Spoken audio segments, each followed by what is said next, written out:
You have to focus not on solving a challenge, but on finding the next challenge.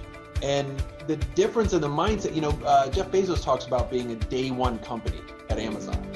And it's this notion that if all you're trying to do is get past the point you're in to solve all the world's problems and wind up at this perfect spot in the future, then you're missing all of the gains that you get from the process of discovery that comes from solving those challenges that are in front of you. And inevitably, once you get to the point that you think you solved those problems, that's when you start to fail, because you take your eye off the ball of what's actually challenging you and moving you forward, and you start looking back. And that's when people catch up and pass it. Welcome to Grow Think Tank.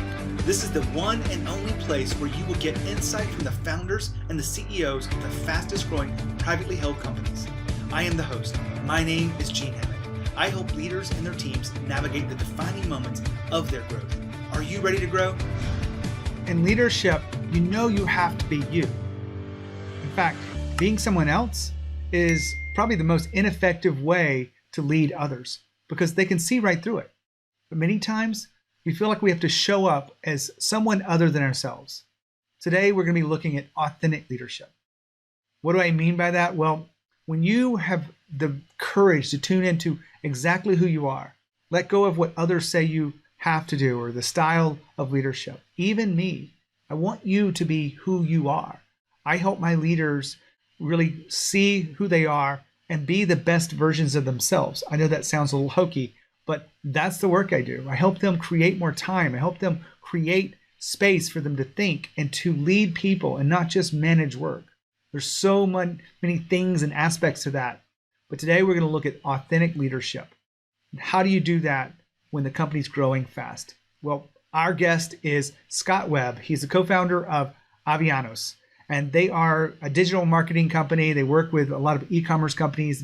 They're really on the cutting edge of helping brands get their message out there and navigate change, solve problems that can't be solved by those companies.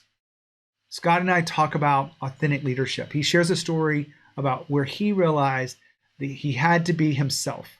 I know that sounds so obvious, but when you tune into this, make sure that you're willing to look at your own style of leadership, the way you're showing up, and ask yourself, are you really being yourself? Are you really authentic? If you haven't already gotten the training, I want to make sure that you have another chance to get the training on creating a team of A players, avoiding the 3 mistakes that leaders often face. You can get it absolutely for free. Just go to genehammett.com/training.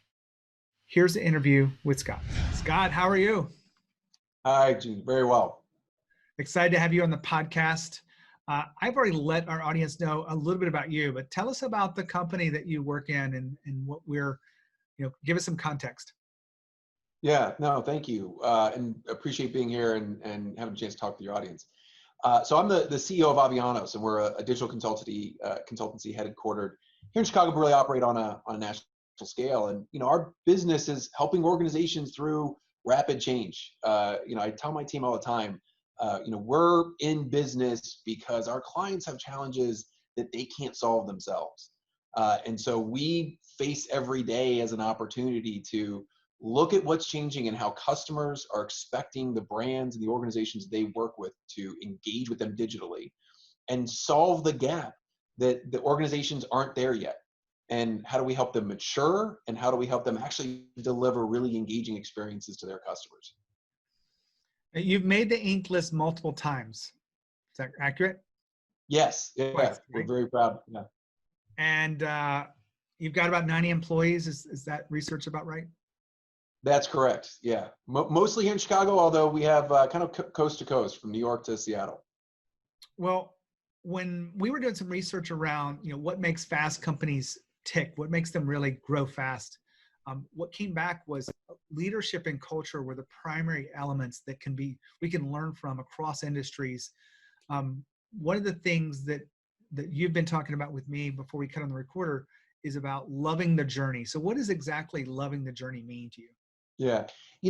I talk with my team about this, and I still interview every single person that we hire, and I meet with them all on their first day so that we can have a real honest conversation. And one of the things that I talk about is that, in our business, although I think this is true for most businesses, you have to focus not on solving a challenge, but on finding the next challenge.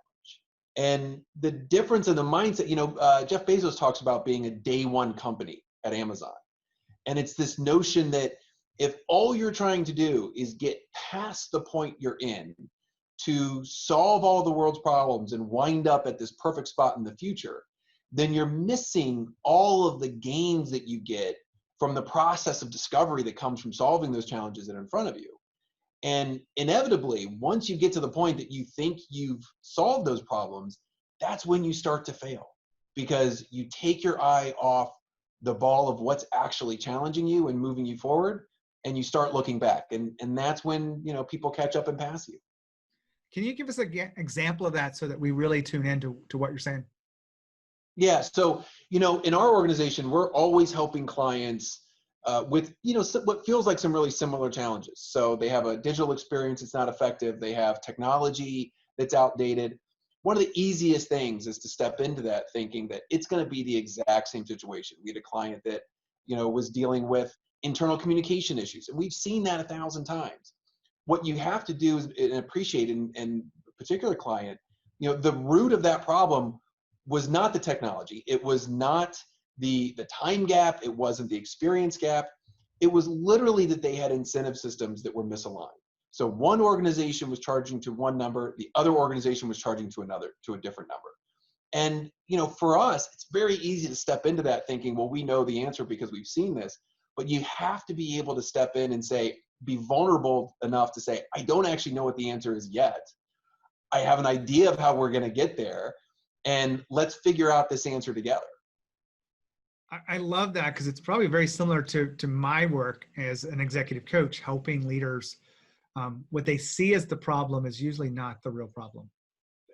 That's right. And the hardest part sometimes is acknowledging that the answer you have in your mind might not be the right one, and being willing to embrace discovering, what the right answer might be. So that's really good for you, but you've now risen to a level where you can't be involved in all the projects. You even told me you're going to take a week's vacation and you're truly unplugging, which is kind of rare for many CEOs. How do you make sure that the team is living by that standard of looking for the core problem, not just looking at everything as systematized answer? Right. Well, this also goes to kind of living a daily truth. And I tell my team regularly, when we see something developing that is going to be a problem, it is incumbent upon us to talk about that and to raise that earlier. We deal in projects, right? And so projects have a red, yellow, green status, right? We tend to always think in terms of, well, we're in green until we do something or see something, and then we go yellow, and then we go red. We flipped it, and I say we start everything in red. We start everything with an assumption that there is going to be a problem, because guess what? There usually is, right? And so what we do is we come with a philosophy of, let's think about the problems before they occur. Let's assume that there's going to be some problems and start mitigating them early, so that we're not surprised when the problems arise. We're actually expecting it. And what we've done is we've come up with the plans and the mitigations before they happen. And we do that whether we're talking about internal programs or whether we're talking about the work that we do with our clients. So when you take that approach, then I'm stepping out next week knowing that there's a dozen things that could go wrong, but we've already talked about what would happen if they did. And I trust the fact that we have plans in place, and if something truly unique comes up, we probably have a way to handle that as well. So you've been building this team for a few years now. What's one of the defining moments of your own leadership as you've created this team? Yeah. We talk about transparency and authenticity all the time, and we have core values that really align to that. It was a really important lesson for me early on. We were having a tough quarter, and things, we hold ourselves to a high growth standard, and we were having a quarter where we were not growing hard. And I have investors and I have board, and I came out of a pretty tough board meeting where we weren't delivering the numbers that were expected. And one of the things that the board member said is, better make sure that your team knows how precarious the situation, how real this is. And I came out and I thought about that, and I was like, well, I'm not being tough enough. I'm not being, so I came out and I laid into them, and I let them all know exactly what I thought and how we weren't going. And, I stepped out of it feeling really awful. And I thought about that because I'd had those managers before who just, when things aren't going and you just get lit into it, it just fire. And what I realized was the real problem was that wasn't who I was. And they knew that wasn't who I was. It wasn't authentic. So when I was, kind of yelling and rallying them, they weren't seeing somebody who was motivating them. What they saw was somebody who wasn't proud of his own performance and who wasn't happy about what he was doing. And that's not motivating. So I actually took the same team the next day and I apologized to them. And I said, you know what? What I said yesterday, I meant, but what the way I said and the way I delivered to you wasn't real. And that wasn't for you. That was me trying to be somebody else. And I told him, I said, look, I'm going to be honest with you. When we're not doing well enough and we have to do better, and I'm going to be honest with you when I think that we're doing really well, but I'm not going to fake it. And I'm not going to pretend to be some other type of leader. And that was important to me, that there's a time to kind of get up on and bang the drum, and there's a time to kind of support everybody. But if you're doing it because you think you should, as opposed to doing it because it is authentically how you feel and authentically how you're going to communicate, you're just not going to get the results. And so ever since then, I've known I'm only going to be the type of person that I really am, for good and for bad. Hold on for a second. Scott just talked about values of transparency and being authentic. We've spent a lot of the time talking about being authentic, but let's look at transparency for a second. A lot of leaders think they have a very transparent culture. And what I would ask you is, how do you take it to the next level? One of the things that I talk about a lot of times with leaders is they want to avoid conflict. And by avoiding conflict, they're not having the conversations they need to with the individual players among the team. And maybe some of these conversations are trivial in your mind, or maybe they're big. Either way, don't you owe it to them to actually talk about these things, be transparent? Your job as a leader is to lead them and coach them so that they see it, so they can see it for themselves. That is powerful leadership. I just want to remind you how important transparency is. It goes both ways. Their ability to be transparent with you, your ability to be transparent with them. And remember that. Back to Scott. That reminds me of a question I ask a lot of my clients. I want to kind of explore this with you is, what would it be like to be more you than ever before? And it's a really odd question, right? But Yeah. if I said that to you, what would, that's just a story of you being more you than ever before, right? You discovered it because you did something that was not you. You're absolutely right. Yeah. And I think that's probably the real, I think we all have these boundaries that we're constantly pushing and trying to find, but when you really step out of that and you feel it, and that's not something that is as easy for other people to perceive about you, I think, but you immediately perceive it yourself when you're being disingenuous, when you're being fake, or when you're trying to be somebody that you're not. And that's different from challenging yourself and pushing yourself, because that's an organic growth, and you feel like you're taking a step in a new direction that's different from stepping to the side and knowing that, it's not sustainable. I think sometimes you do that and it really corrects you back into who you need to be. Because if you stay outside that lane, it's just, you're going to fail. I'm kind of curious if going through that kind of story and example of you apologizing the next day, how did that shift the culture for the long term? Well, people have been around me know it didn't make me any less fiery. There are times, and it's still, when authentically I'm going to let people know that I'm not happy with what's happened, or that it's not what I expected of them, but they also know that it's really genuinely coming from me. And I've never had anyone come up to me after the fact and be anything other than, that's what I deserved.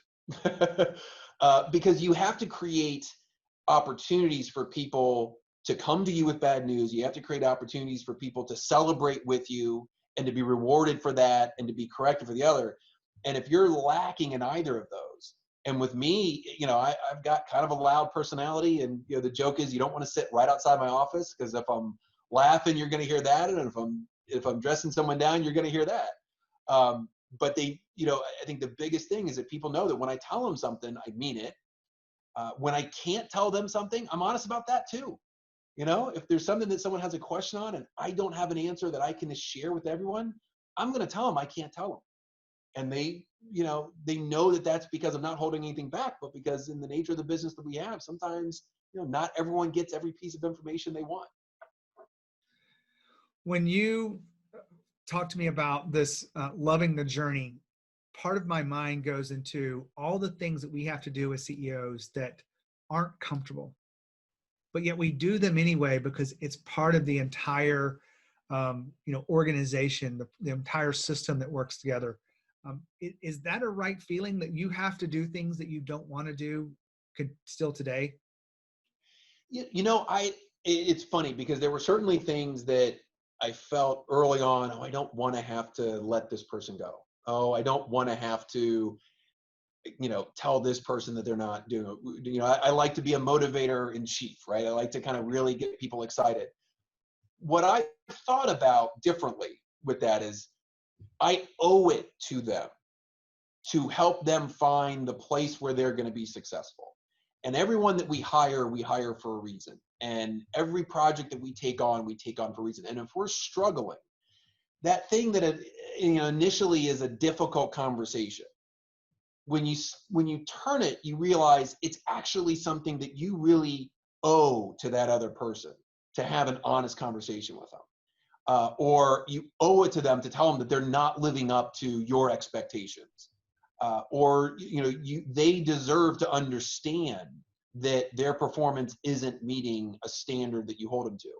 And so then it makes even those tough conversations very different, because now it's about delivering on my promise to them, which is to be an authentic leader. And authentically, if I have bad news, they need to hear it.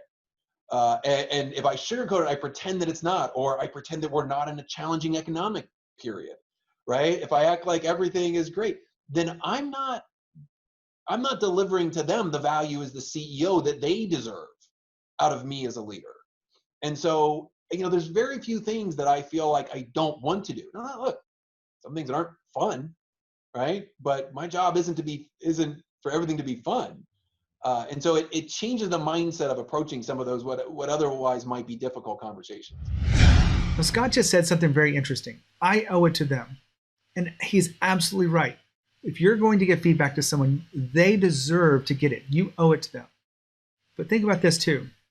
Don't you owe it to the entire organization to help someone who's out of alignment with the values or the work that's being done, or the promises that have been made, to help them back? Because many times I find leaders are avoiding conflict, so they don't have these little conversations that they need to. So are you really sitting back and saying, just hoping it gets better? Or are you willing to put your courage on the line and really do things and have conversations with people that are necessary to move the business forward? Maybe some of those are difficult, maybe some are not so difficult, but I encourage you not just to do it for them, not just to do it for you, but do it for the many people in the organization that are counting on you and want to create a culture and a safe space to work without judgment. That's extremely important if you want to create a culture that's going to continue to grow. Back to Scott. Authentic leadership is something I think is extremely powerful. It allows you to lead by example, allows you to have some empathy where necessary. But I think some people might get it wrong. Maybe they're trying to be too vulnerable in certain places. Is there any place where you've gotten it wrong? Like maybe you went too far with this authentic leadership? Yeah, it's funny because we're in an environment where we're all working, in our industry, we work crazy hours, and so one of the things I realized early on was I was sending messages. I follow the philosophy of leaving loudly. So when I leave the office, I don't sneak out. I leave, I say goodbye to everybody. They know exactly when I'm leaving, because we have a results-oriented business The results are going to be there whether you're in the office till 5, till 7, till 9, or you leave at 3 o'clock. If you're getting things done, they're getting done. One of the mistakes that I made early was I was sending all these messages to people at all these odd hours. And in my mind, I was just communicating to them, okay, well, here's something to think about, here's something to think about. And I was getting all these responses, like immediate responses. And I remember having a conversation. This was on our internal collaboration. It was like 10 o'clock at night. I was getting some work done. I sent a little chat message. She immediately responds. And I wrote back to her. And then I wrote back.